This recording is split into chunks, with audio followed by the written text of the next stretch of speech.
What's up, guys? Let's talk round one of the Pro Nationals at Pala. So I'm glad it's back.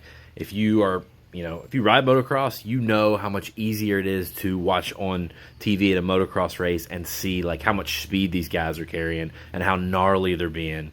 They make Supercross look so easy that it doesn't really have the full effect. When you get a big outdoor track like this, it's just so refreshing to watch on TV, especially when I'm sitting on my couch and those guys are just throwing it sideways over these jumps and going through these ruts, and I know how hard that is to do.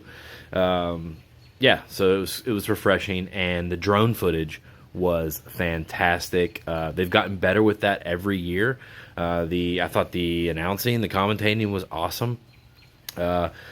250 Moto 1, whenever Cooper jumped out to the lead there and Hunter Lawrence was in the back, I thought, yes, okay, it's not going to be a dominant outdoor season by Hunter Lawrence, hopefully. This is great. And then, at the beginning there were 3 KTM platforms in first, second, and third, and me being a KTM guy, that was really cool. That didn't last for long either. And then Hunter Lawrence bounces back second moto to kind of dominate. So, that didn't surprise me, but I was hoping that it wouldn't happen.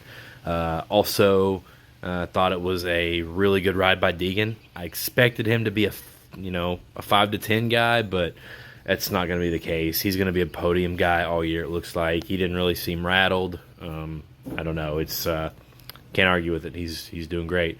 450. I'm still not going to root for him, though, because he has me blocked on TikTok to this day. 450 class, that's kind of what we all thought. Jet Sexton show, but they stayed tight. The one didn't really pull that much faster times than the other, which is great. It's going to be an awesome season coming up, hopefully.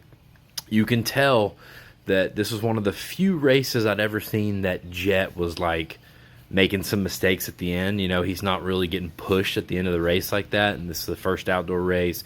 Conditioning is being tested, all that. So, if Sexton can maybe just keep doing that, he could maybe force him into a mistake, and he knows that you have to be in it to win it, because look what just happened in Supercross. As far as the other guys, it's kind of what I expected. AC kind of finished where I expected. Some of you guys on here were saying Cooper Webb would be lucky to get like 8th to 10th. Maybe in a full class, in a regular scenario, possibly, but he was right kind of where I thought he would be in that 4th, 5th, 6th area. I think he got a 4-5. Plessinger traded out with him, so Ferrandis looked a little bit off the pace, but overall, it was cool. Mostly what we thought. We can't take a lot from Pala because it always changes after this first round. So I'm happy to be back in Moto. We'll see what happens next week.